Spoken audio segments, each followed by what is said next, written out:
Last talk of the day. I'll try to keep it short. But good afternoon. Thanks for coming. I just realized you can't possibly see this, but I'll say it out loud. My name is Mudita. I'm from Airbnb, and I'm talking about how to scale AppSec through agents, but also humans. Let's not forget them just yet. And before we get into the actual talk, who am I? Like I said, I'm Mudita. I started my security journey about 10, 12 years ago. I'm from India originally. That's where I worked as a security analyst. I got thrown into security by chance as a project, and then I loved it, and I continued with it. I went to do my master's and cut short a few years later, found myself at Meta doing a lot of AppSec things. I started their private bounty program, did a bunch of tooling, realized I'm more tooling, detection, prevention inclined than I am the classic threat modeling role. So that's what I stuck with. I did try a stint as a manager, didn't quite like it, wanted to be an IC again, so I moved jobs. I came to Airbnb, and I got to do what I like doing, which is do more detection, more prevention, more tooling. So I'm the TL for the automated SDLC at Airbnb, and it's a fun time to be in that role because I think we'll all agree it's a very interesting time for an industry. We're in the middle of a big revolution, right? Maybe the biggest one since the IDE was developed, right? Where the code is being written at a crazy volume, right? And these are industry numbers, 90% of, I don't think I need to go through all of this, right? I think everyone in the room is pretty much aware of the revolution we're looking at. But one thing that for AppSec folks especially is important is that 1:100 number, right? That's like on average the number of an AppSec engineer to the number of developers, right? And that number isn't changing, right? The volume is, right? So which just means people like ourselves, we have to catch up, right? We have to do something that we scale, and hiring out of it is not the solution, right? Doing every review is not the solution. The solution has to be more systemic. And even at Airbnb, we have a similar challenge. We actually are a very AI forward company, which to me, honestly, was very surprising when I joined. Like Meta wasn't that AI forward, like weirdly enough, but almost 98%. So that's like almost all of our PRs actually are AI assisted. 60% of all of our code today is AI. And these numbers are from like April 2026. So they're very, very fresh. 60% of our code is AI generated in one way or form.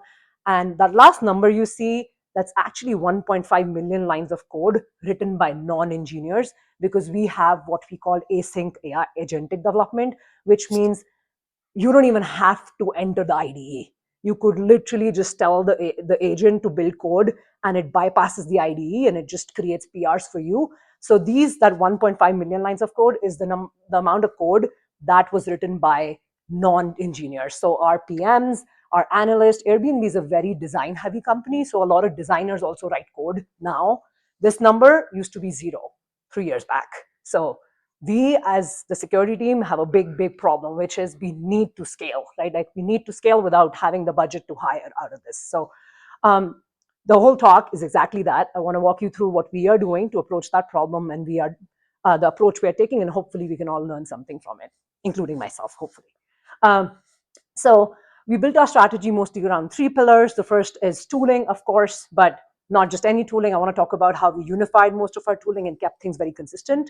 Then agents, of course, but also humans. We don't want to forget them just yet. So let's look into unified tooling. So I want to say this is a little bit of our secret sauce, if I'm being honest. And what we did was we built a unified, a very central, consistent CLI platform. And what that means is that platform is where all our logic lives. Our logic for when to warn versus when to block, where we store our results, our exemption process, our metrics, what that platform is, what comments on the PRs. It is what the developers see. And in the backend, under the hood, it calls the scanners. It calls our SAST, it calls our SCA, it calls all the vendors. So those aren't things we built ourselves. Those are still vendors. We built the integration system. So now if I'm a developer, I always see consistent PR experience, right? I always see the same person or platform reach out to me and tell me, hey, you're doing something funny, maybe don't do that, do something else instead. So we centralized everything. So now if I want to go add a new scanner tomorrow, right, all I need to do is plug that in as a module. I don't have to worry about CI integration. I don't have to worry about exemptions, about metrics, about developer experience, all that already taken care of. So that is what makes this easy for us a little bit. And also, like I said, it's a CLI tool. So the fun part is now we can run it anywhere in the SDLC, right? Of course, PR is the first one that we're trying, and that's the one we're hitting first. But then also we could do the same in pre-commit, right? So in IDEs especially, or if, of course, if this is happening, like I said, in an async version where we're not even hitting the IDE, then do it at the agentic level. And the fun part is here we keep things more fast, more lightweight. We don't want to give all the issues at once, so we give the more higher confidence, the ones which are easier for developers to fix in real time, because the friction is very low at this point, right? They haven't really pushed their code yet. PR, go a little deeper, block them if there's something critical, advise them if there's something that is not critical, also give them an option for exemptions. If they have a real use case for using an MD5 library, they can get their way out of it by exempting it, and AppSec will review that. And then, like I said, same CLI tool can also be done in post-deployment. So that is where we can go a little more deeper. We do offline scans. We also want to start showing the lower confidence issues over there as well. And then we can do auto ticketing and all of that cool stuff as well, again, by the same integrated, consistent platform. So we don't have to rebuild anything again. So that's the tooling piece. Of course, we all know that's in itself does not help us scale fully. So that's one pillar. And with that, I'm going to talk about LLM agents because that's important always. And then when we talk about LLMs for security, right, two things come up. AI, especially from an AppSec space, using AI for vulnerability discovery, and then using AI for the ops. So I'm going to go into both of them one by one. So discovery side, right? I think all of us, there's a lot of vendors there. We are all very much aware of SAS and SCA and all of those tools.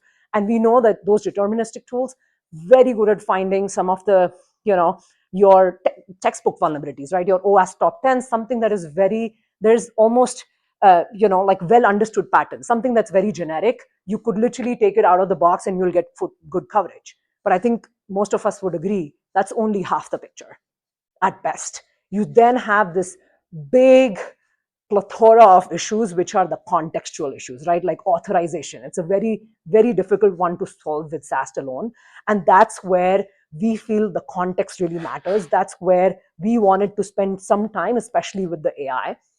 So, and this is a very high level picture. I can answer more specific questions if you have any, but we started with generic prompting. So we started with go find these things, like gave it a template. We realized very quickly without the context, it wasn't really giving us much.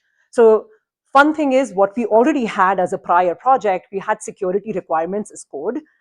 Security requirements were things that came out of our threat models, just almost like our security knowledge over the last few years, right? We already had that written in code in our repositories. So we just used a skill orchestration system, put that as context backed into the agent. We had to handle the problem of when do we give the context versus not, and how much of it to give, because we do not want to overpower the LLM with too much context. We don't want to overfill their context window. So that's what we did with the context engineering. We balanced when to give the context, what context to give, and how much of it to give. And these are things like, what is our auth framework like? How do what are some known anti-patterns that we have seen that we know our teams actually run on? What are our safe libraries that we use internally? Don't use the one you find on the internet, use the one we've built internally. And then we started seeing good results, right? We started seeing those nuanced issues that deterministic tools we know would miss and were missing. But then the question came off, but how do we know that our agents are doing good? Like, how can we trust it? And then that's where we decided to build an eval data set. Sounds very fancy. It really is not. We took all of our historic issues that we had seen from bug bounty, from pen tests. We took some industry incidents that had happened in the past, put all of that in an eval data set, ran our agents on it, and now we have a baseline, right? So now every time we make improvements to our prompt, to our context, to our security requirements, we can see how that affects the performance. So now we know how they're doing.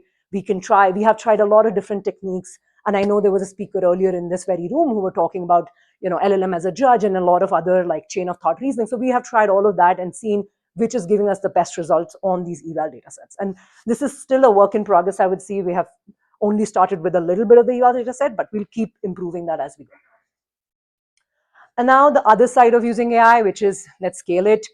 AI triage, I think we all know, use AI to filter false positive and context matters here a lot as well. You give them the context so they know what is valid and what is not valid, or they can reason better about what's valid and not valid. The second one is a very fun one that I want to talk about. I call it a prevention agent. And there's a very cool story here. So when I worked at Meta, we used to have a meeting called as how we could have caught this.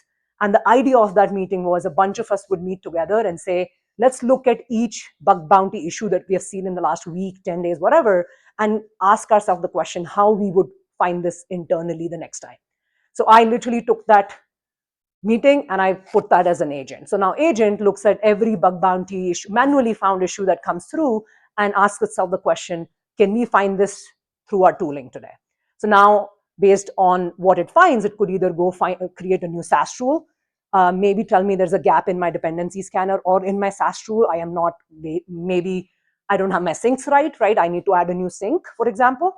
Or it might say, honestly, you do not have the tool for this kind of bugs, in which case it's going to go in my backlog. We will go, occasionally go see what is in our backlog and then talk about whether we want to build a tool for it. But I really like this prevention agent. I personally think it brings us a step closer. Every time a manually found bug comes in, it brings you a step closer into automating it and scaling it and finding it internally the next time around. And then the last one, which is a bit of a work in progress, which is auto-fix suggestion by the agents. Of course, we know that for some of the classic vulnerabilities, it's easy, right? MD5, no, you don't want to use that, propose a SHA as a fix. But for the more contextual bugs, this is a little bit harder.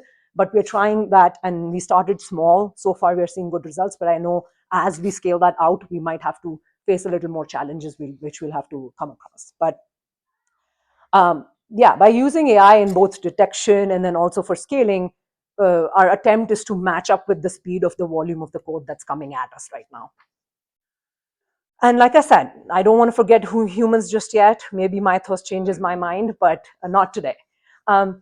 But before I go into how we use humans or security champions, I do want to talk about one thing. When I came to Airbnb last year, my mind was blown to see how good of a security championship program they have.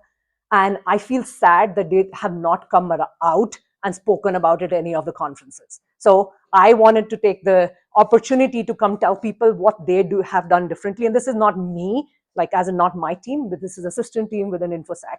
And I really want to talk about what they do differently in case it helps any of you out there. But first thing that they do, which I think really helps with motivation, is at Airbnb, doing security work and being a security champion is part of the engineering career ladder. So it counts towards what we call cultural and functional excellence on the engineering ladder. So anyone who becomes a security champion feels like this is part of their job, right? Because they can ultimately at the end, I'm an engineer, I know. I care about performance review, right? I care about what my manager thinks at the end of this year. So if you could tell them that whatever you're doing is going to count towards the impact that they're shipping through the year, they are going to do work with more motivation. And that's what I think we were able to do with that first part. Second, real responsibility. So the team that I said leads our championship program, they are responsible in part for coming up with OKRs and work for these champions every year. So they come up with projects that they will work on. This can likely change year from year. One year they're doing SAST findings, the other year they could be doing more vulnerability remediation. It can change year to year, but they do have an OKR that they plan for. They have a goal in mind that they are aligned to solve by the end of the year or the planning cycle. And then lastly, data-driven two-way information flow. We have org leads within within the champions program. So the org leads are responsible for making sure all the data from InfoSec goes to the champions, and then any problems they are facing goes up back to InfoSec. We also track data for them. We build dashboards for them so they can see the metrics, what they have done, what they have yet to do, how it's moving the needle. We basically try to be as transparent with them as possible. And it almost feels like we are running a pseudo organization and they're aligned every year to move to a goal, right? There's an OKR set, there are people, there's a little bit of a hierarchy, there's motivation. And I think that's, in my opinion, I think that's what really works for us. But talking about numbers and what they really do for us, so we have about 100 champions, and just for reference, we have about 2,000 developers. So 100 out of 2,000, just to give you an idea. And we have 6 org-aligned groups. Like I said, each of them would have a few like org leaders, which help do the orchestration a little bit. And then quarter, they do about 8 hours a commitment. Now, of course, this is average. It could look a little different on a personal note, but on average, 8 hours a quarter. And like they help us do a lot of different things, but of course the biggest important thing is they are very close to the work, right? So they have the context that we do not have or will take years and weeks to build, right? It will take us a very long time to build that context. They were there when the decisions were made, right? They were there when maybe insecure decision was being made in the room, right? And maybe we weren't there. So they have the context and we want to leverage that as much as possible. And specifically on the AppSec side, they help us write custom rules for our scanners. They also help us clean up our AI prompts. They help us triage findings, drive down vulnerability remediation.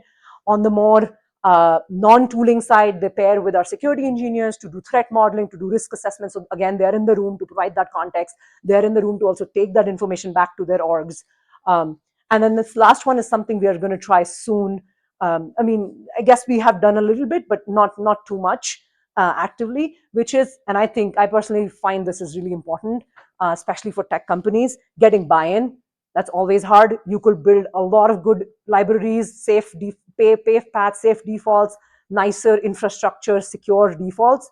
But if it's going to be a pain for them to migrate, they will not migrate, right? So this is where we also want to leverage our champions, is to get that buy-in, to help them motivate others in their team to get that migration. Again, they're closer to the work. We are the outsiders.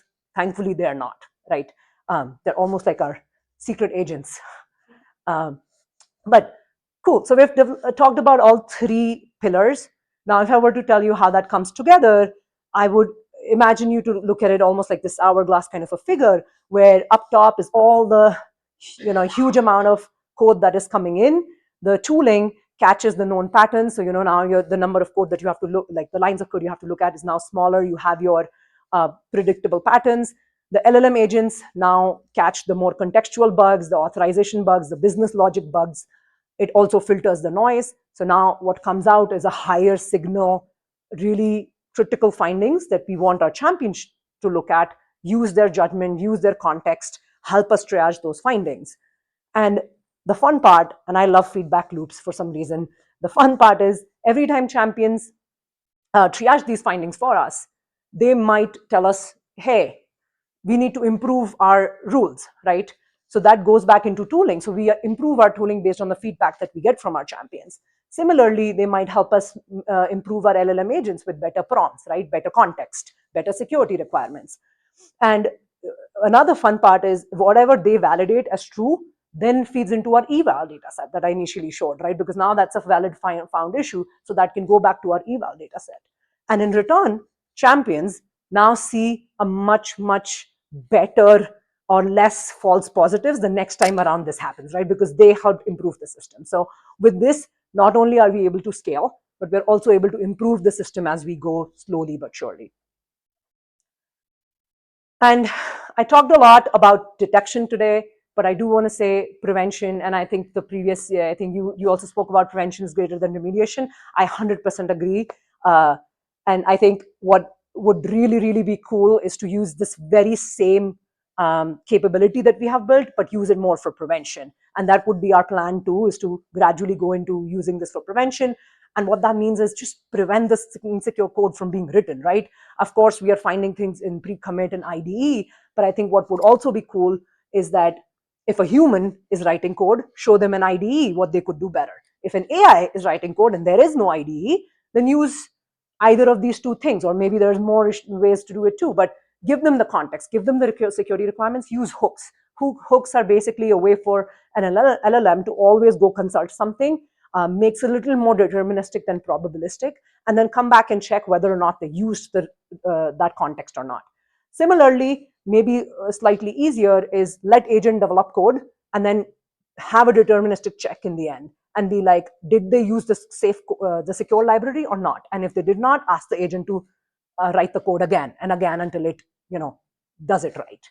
And then the last one I think I already spoke about, which is using the champions to drive adoption. But I think prevention is definitely the next big lever. That's all for my talk. Very quickly, takeaways: invest in platform if you have to invest, and you're choosing between build and buy. I would argue you to think about, if you are going to build, do you want to build a new tool, or do you want to build a platform that's reusable, that's consistent, that can make you scale more tomorrow? Use LLM, but with context, add the context, but also build your eval data set early. I think that's a thing we didn't do fast enough. So when we were adding the context, we didn't know if it's moving the needle until we realized we want to build the eval data set. So learn from us, build it early, then add in the context and see how that helps you. And then give champions real structure, ownership, motivate them, find what really hits for them, and hopefully that can help you turn their enthusiasm into actual impact. That's it from me. Thank you. I'm happy to take questions.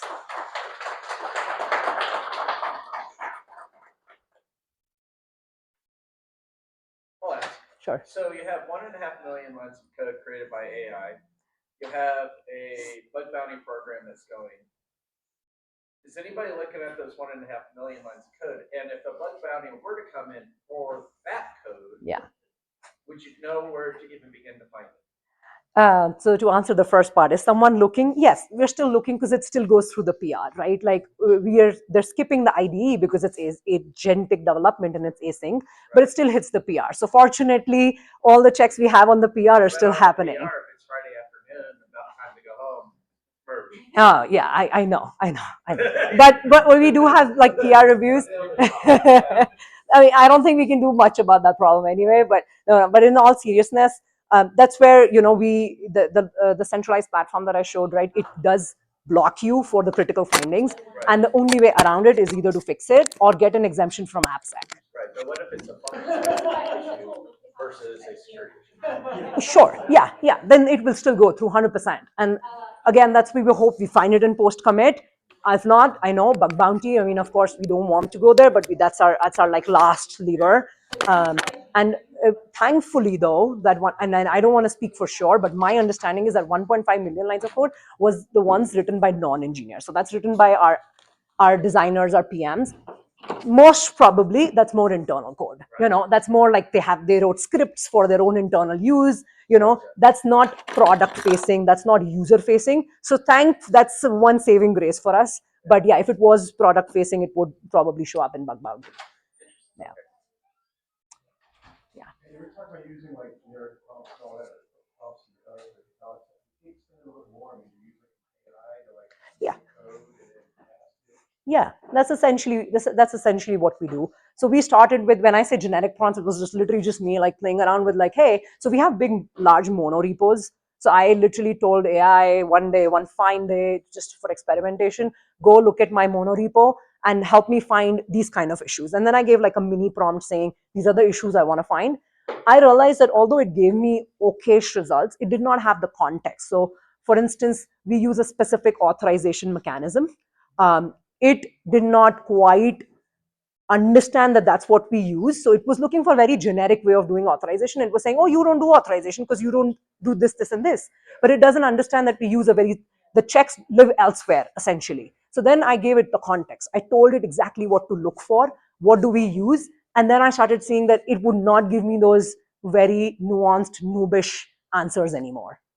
Yeah. Did you have a question? Yeah. Yeah, it's kind of playing off of this.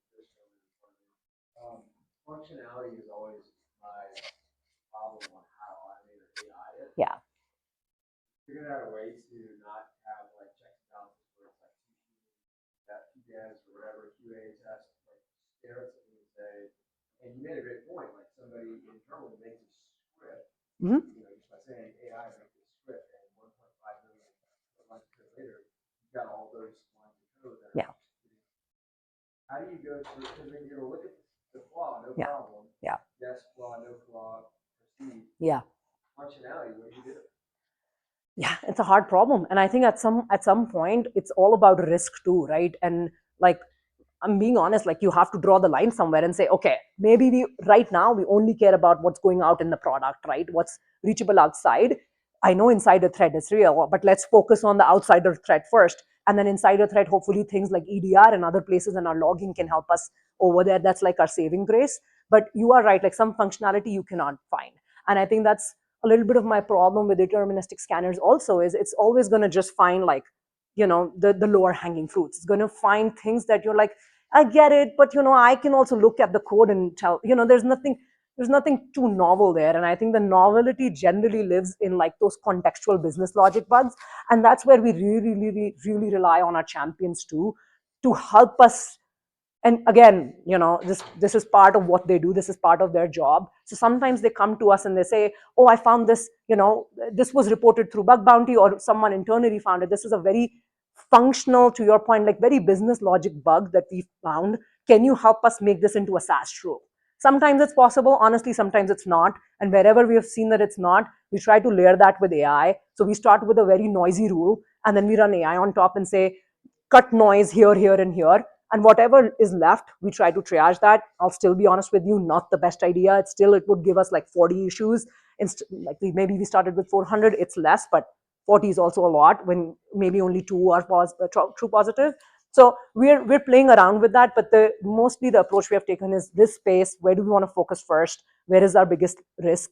And I think product is our biggest risk, right? Internal would maybe come second, and then second would be like using our champions, using AI to either filter the noise when SaaS rules gives us too much, or using it to find that context, which is completely missing in some of the more deterministic tools out there. Yeah. Any other questions? I have one. You talk about a lot of agents that say, "Oh, we build an agent that does that." What did you do to build those agents? Were you using just like generic LLMs and then create that, or were you using like create some skills that you were defining what you wanted to find? Yeah. How did you do that? So there's two ways. So let me go back. One of the agents that I talked about is part of, where did I go? Yeah, is like that dot is literally in there. So since we built that CLI platform, it's literally in the platform. And that one is slightly of a static prompt. So it's not necessarily an agent, it's a LLM, if at all. The other one, which is prevention, we're using somewhere like something similar to like a LangChain, like agentic framework, which we are building different agents on. Prevention is one of them, but we have other agents too, which, for example, we just built one which is for classification of our data, classification of our Jira tickets. So like things we get through bug bounty, basically classifying whether that's an OTZ bug, an authentication bug, what is the root cause of that, and so on. So that is an agentic framework that we have used, but we are calling the generic model providers out there under the hood. Yeah. Cool. Awesome. Thank you, everyone. Thank you.